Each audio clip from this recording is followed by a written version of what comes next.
670 Island and no blackbacks at this race.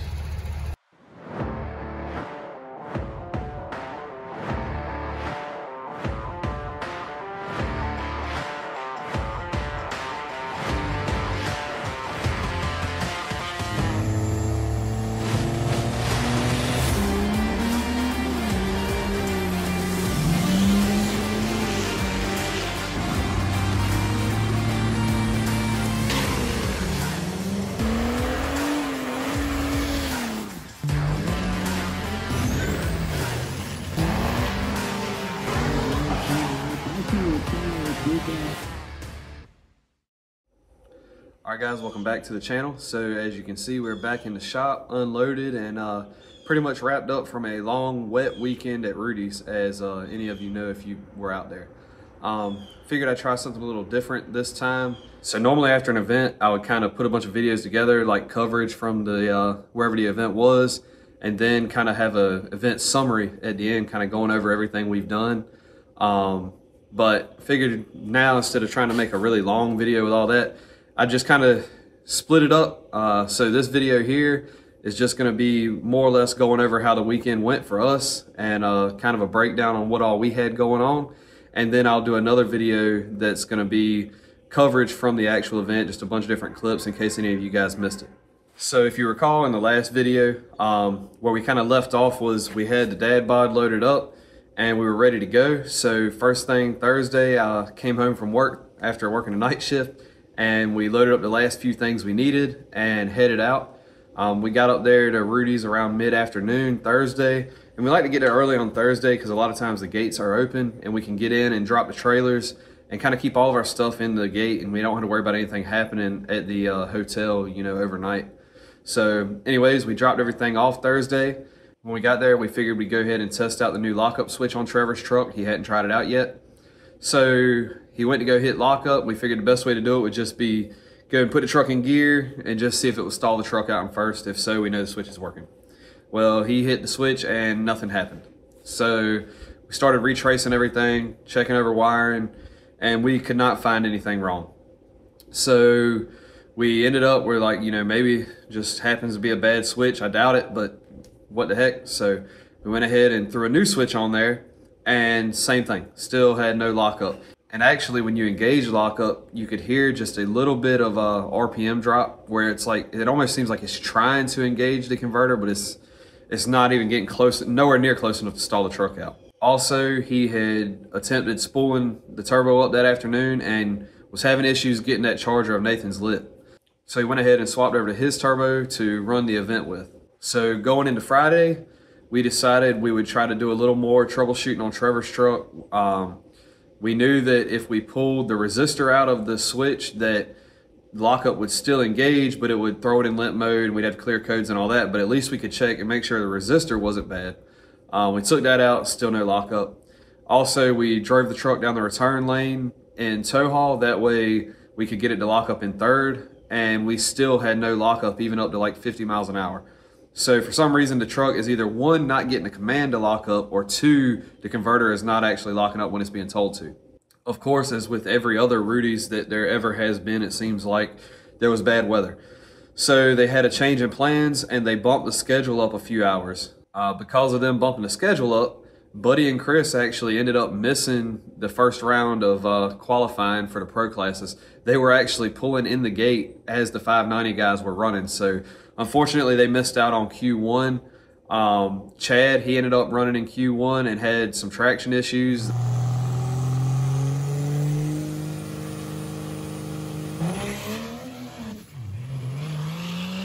I don't know if the track wasn't the best. I know a lot of guys were spinning, or if it was a tune-up issue on their part, but regardless, the truck kicked the tires, and I think he ran out to like a 630 or something just to get a number on the board. Brian came up and unfortunately pushed through the brakes, so they ended up not letting him get a qualifying pass in for Q1. After the pros qualified, they decided to let them guys, you know, cool their stuff off, and they were going to let some test and tune go on. So a handful of us decided that we were going to go ahead, since they weren't having a gambler's race, to go ahead and try to get in a few passes to see how our stuff was doing. So last minute, they decided to throw Nathan's turbo back on Trevor's truck and again, got to the line and the truck would not spool the turbo. When he got to the other end, come to find out the seals and bearings, turbo was just shot. There was oil pouring out of it. And so he came back and they pulled the turbo back off and put his back on yet again. I also ran mine in the test and tune. I wanted to go ahead and just, you know, see how the track was going to be, see how the truck was going to do there. It is a few hours away, so I didn't know if the altitude change may, you know, affect the truck, whatever. Just wanted to see how everything was going to do. Also, I hadn't made a pass since we had adjusted bands and whatnot in the transmission, so just really wanted to see how the truck was going to perform. I had forgot to let the air pressure down, and so I was in a rush in the staging lanes and trying to air down, and I still had the tires a little bit more pumped up than what I would normally do. But anyways, had to make a solo pass. Unfortunately, I wanted to run Jared from Kill Devil, and he ended up not being able to make the pass, and I made a solo.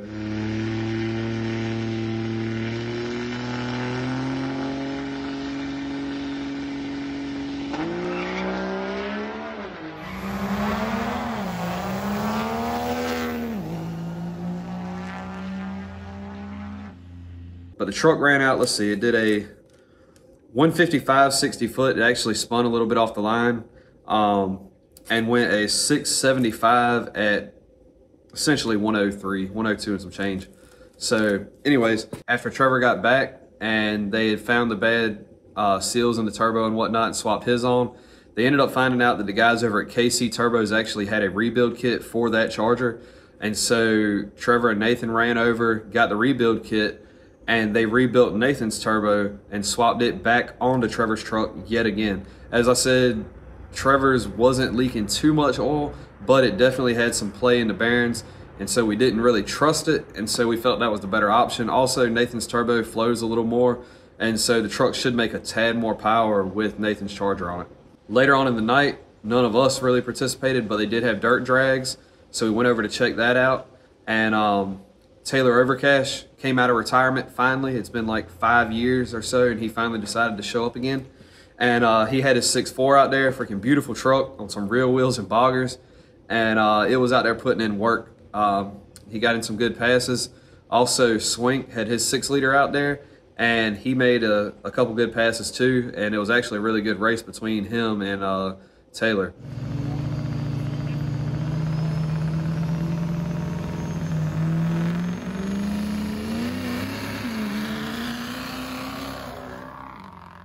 Then also for the Duramax guys, Dustin from Diesel Addiction had his truck out there on some 420s, and it was putting in work on the sand drags as well. So a pretty good night out there, and we ended up leaving early because it's kind of a light drizzle throughout the whole night, and we were kind of irritated with being wet all day. So we went ahead and left and went and got some dinner and chilled at the hotel and things like that. Going into Saturday, we had done some talking between Nathan, Trevor, and myself. And since we couldn't figure out what was going on with lockup, we said, screw it, we're gonna push this truck to make a 6-second pass at sometime today. So we went ahead and bumped him up to his second level of tuning. It's what we're calling a 670 plus tune. Should be pretty similar to what he had, just a little bit more power. So we figured we'd try that out. When we went into Q1, Trevor tried out the new tune, had Nathan's Charger, truck spooled up well, and he launched a little bit too hard and the truck got sideways, and it was pretty much a garbage pass, but at least the truck spooled and we knew it was making some power. When I went into Q1, I made that pass with my buddy Colin, his Duramax. It's a pretty sweet truck. If you guys aren't following him already, you need to look him up on Instagram. But he's got, it's a white, I believe it's a LLY, I'm not 100%, maybe a LBZ. Anyways, it's a stock bottom end Duramax. He's got a single 485, 300% overs, I believe a 14 mil pump, and he's shooting to eventually get down to the 5-second mark. It's a really clean truck. It's got a lot of potential. Right now, it's kind of been treating him like Trevor's truck's been treating us. He's got a lot of gremlins, a lot of little things they're fighting. And so right now they're just trying to work out bugs. They have the truck turned all the way down. They have a really, I guess you call it a linear fuel rate tune. It's basically no fuel. And the truck he had a dial in, I think he was dialed in 740s. So anyways, going into Q1, as I said, we ran him, and the dad bod put in work, did what it always does. We ended up doing a 150 60 foot, and the truck went 672 at 104.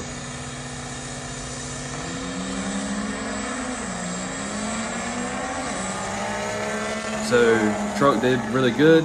Definitely happy with its 670 performance so far. So after we ran, they allowed the pro guys to get one more round of qualifying.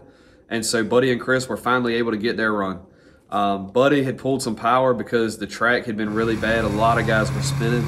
And so he pulled power and he still spun, and the truck made a pretty bad pass, honestly. I think he did like a 630, which is terrible for him. So anyways, that wasn't great. Chad had issues. He spun yet again.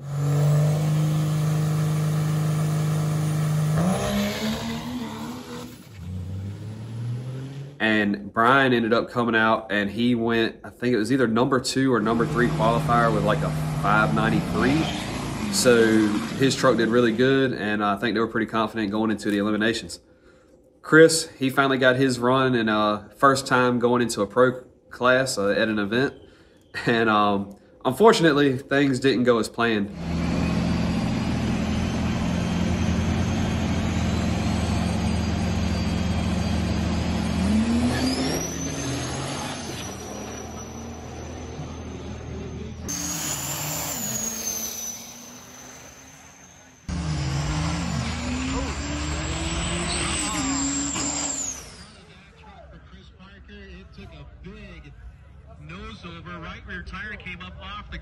He got out, I don't know, probably, I'm gonna guess 150, 200 foot out, and the truck came all to pieces. The engine blew up, and I don't know if it was from the explosion or from him jamming the brakes, but the back tires came off the ground probably a good foot, and he was able to get it pulled off the track pretty quick, but it made a little bit of a mess. We ran down there to check on him, and there were main caps and bolts laying like 100 feet down the track in front of the truck. It blew a 6x6 chunk out of the front of the block, and it made a good mess. So he's got a good bit of work to do if he's planning on trying to make Truck Wars. I don't know if he'll try to get anything together by then or not. He's a lot of people. The good thing about this industry, man, there's a lot of really good people that are willing to help. A lot of people knew what he's been doing with the truck. He's been working really hard, setting new records, and a ton of people have stepped up and offered assistance. I don't know if he'll have the time to, take advantage of any of that and get it together before Truck Wars, as we only have a few weeks to go until that. But I don't know, we'll see what will happen regardless. I know next year it'll come out swinging and continue to run the 590 class and keep pushing the record for the VP trucks. So after we got the mess cleaned up and got the rest of the guys ran through 590 and the rest of the pro classes, we came back around and they went into Q2 for us peasants and ET class. As I said, we had bumped Trevor up and he launched a little too hard in Q1, so we did some talking. We found a number we thought that it would launch and be happy. So he went out into Q2 and launched, and the truck, it spun a little bit, but it came up on boost good. Did a little shimmy on launch. I'm not sure what his 60 foot was, but he ran out to a 690. So he got a 6-second pass, and again, that is with no lockup at all the whole way down the track. So pretty impressive to be spinning on the launch, no lockup, running 20-inch wheels with a semi-radial. I mean, it's still basically a street tire. So the truck did really good. He came back around. I went up, made my pass, and my pass I was running against Nick Morris. I know a lot of you guys know who he is. Super clean Duramax, 770 killer along with Riddle. Those two guys are always fighting for the championship. Anyways, I got lined up with him.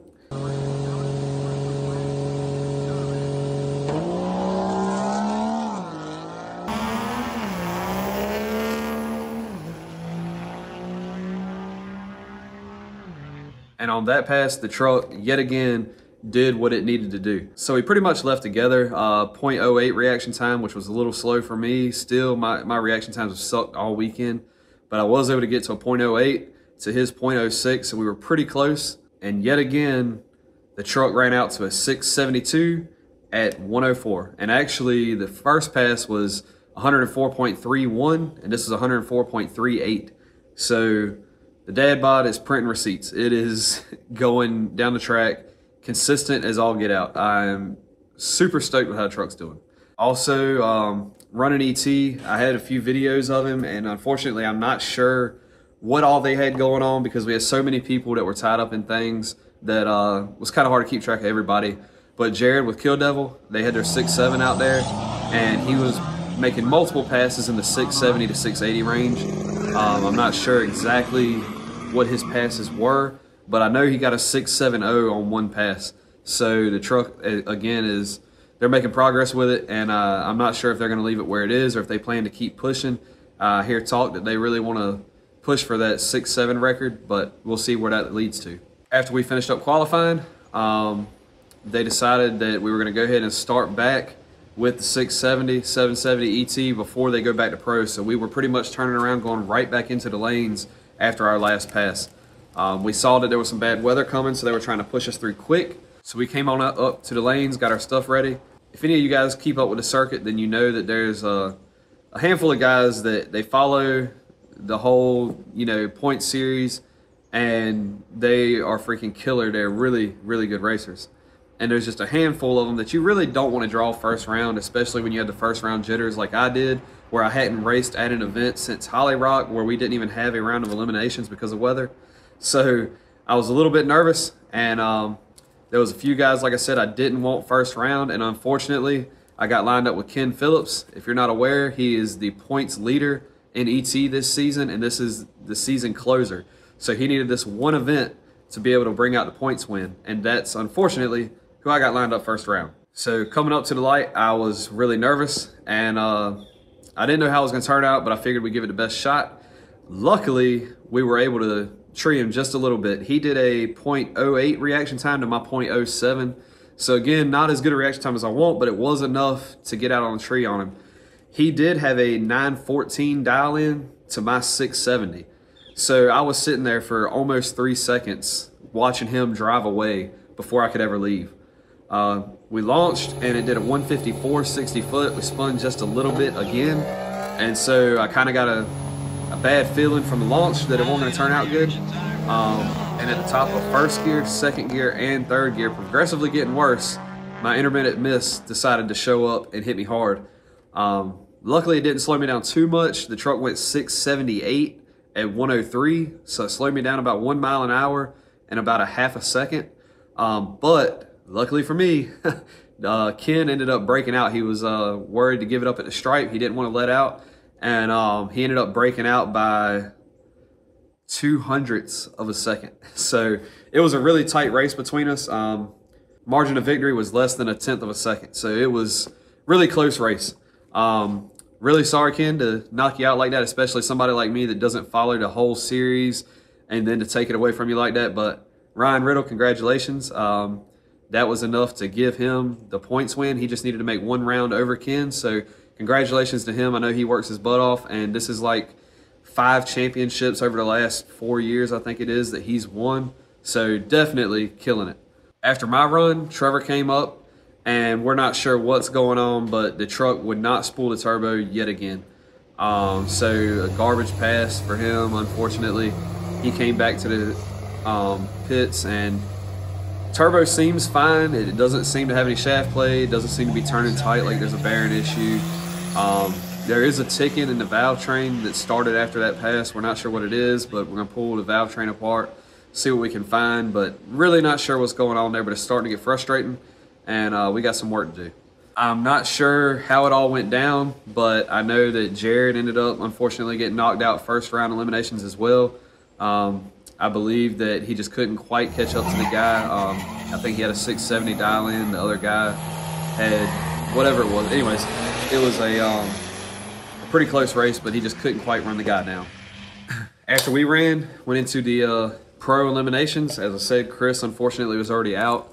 In the first round, Chad ended up lined up with Justin Ziegler.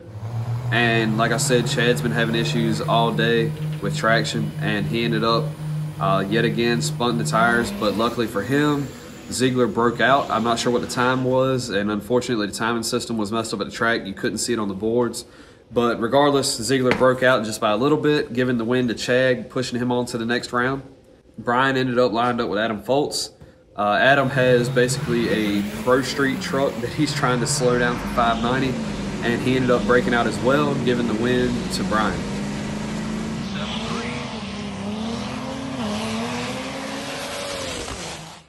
Buddy was lined up with Austin Denny, and he was able to do his normal. He killed the tree riding the brakes, and I think he went, it was like a 598, and was able to take the win over Austin. So the boys all pretty much moved on to the next round, and after that, unfortunately, the rain came in and set in for the night and shut us down. I know there were a ton of people that were really upset with how this all played out, because we were told before the race that if something happened and it rained, that we had Sunday as a backup plan, but due to some fine print or whatever in the ODSS rules, if you start an event and it starts to rain or gets canceled for any reason, then the event ends at wherever you were at. So they weren't willing to race Sunday for whatever reason. But unfortunately, because of that, Chad needed to make one more round to take the 590 championship, and that ended up taking the championship away from him. So unfortunately, I think he finished up second in points. Ryan Riddle just needed to make, I think it was one more round than Nick, and they didn't get to run it out because of the weather. They couldn't get the rounds in that he needed to try to take that 770 championship as well. So, and I think there was some more things in other classes that were very similar, where people just needed one or two more rounds and they would have locked in this championship, and the rain ruined it. Other than the rain, on the bright side, Dad Bod did excellent. I think the last 6 passes have been between a 670 and a 675, with the exception of the one 678 where the sensors were messing up. So regardless, still within 0.08 of a second, and that's with 60 foots that were a little bit all over the place because of spinning, and we still were able to get it down the track at the same time. So fighting the urge for a roll bar is real right now. I do not want to cut that truck up, but I don't know when the regular cab is going to be done to start running 590, and I'm getting tired of running ET. I would really, really like to play with the 670 guys, and I don't know. Who knows what's going to happen. Next year, we'll have Trevor's truck either in 670 or 590. So it might not be a bad thing to, you know, leave the Dad Bod and ET just so we can kind of work in between classes, helping each other out. But I'm not really sure yet. But regardless, still happy with it. Trevor's truck was able to get that 690 pass, so he was able to finally break into the 6s. We still have another level we can go up on tuning. We can always get better tires, get to 60 foots down. We have more weight we can get out of it. We can really push that truck down deep into the 6s, especially once we get lockup back. But I don't know how far we're going to push it. I don't know if we're going to be 670 next year or if we're going to push for 590. But regardless, it's got a lot of work we're going to try to do over the off season to get it dialed in. But regardless, making progress. If you remember early in the year, the truck went 9.7, and from one event to the next, we went from a high 9 to now high 6s. And that's without lockup, like I said. So truck's putting in work, just got to continue working out the bugs. My man Colin, like I said, he was able to get in numerous 7.4 passes, and the truck is still turned way down. So they get the suspension lined out and turn it up, and I'm looking forward to seeing that one. Hopefully at Truck Wars, making some really low 6-second passes. So Colin, I know you're going to see this. I'm holding you to it. Let's see a low 6 or maybe even a 5. Push it hard. Other than that, that really pretty much sums up what all we had going on. Like I said, rain, a bunch of pissed off people because of the weather and the way that the championship played out. But in the end, we were able to get what we wanted. We got in valuable passes with the Dad Bod. We were able to see where the truck landed. We think we're good to go for 670 index at Truck Wars now. So we'll be looking forward to that in a few weeks. Hopefully we can figure out what's going on with Trevor's truck, have his ready for 670 as well. Jared has a strong 670 truck now. I'm not sure if they're going to push it harder to try to run maybe singles elite or something of the sort at Truck Wars or Outlaw, or if they're just going to keep doing what they're doing for now for 670. Regardless, that pretty much sums up everything we had going on this weekend. Like I said, a lot of good passes. We had a good time hanging out with everybody. Hated for Chris that he had to go through what he went through, but it'll all be okay because we know it'll come back better than it was. So anyways, old Mega Cab did good with the trans adjustments, towing the trailer down there with the Dad Bod on it. I do look forward to a built trans so we can get some more power in it to help it get up the road a little faster. But other than that, all the trucks are doing good, and hopefully soon we'll have the regular cab back and ready to play with the 590 boys. But until then, we'll keep dabbling in ET at the ODSS events and 670 at the Truck Wars. So anyways, I'm done rambling for now. Thank you guys for watching. Thanks for the support. Huge shout out to everyone that got videos. As a lot of you guys know, it is really hard to get video while you're competing in an event. So thank you to everybody that was able to get videos for me. I really appreciate it. And we'll have another video out soon. Just kind of like a coverage video, just a bunch of different stuff I've thrown together. But anyways, thank you guys again for watching. Thanks for all the support, and I look forward to seeing all of you at Truck Wars. So see y'all then.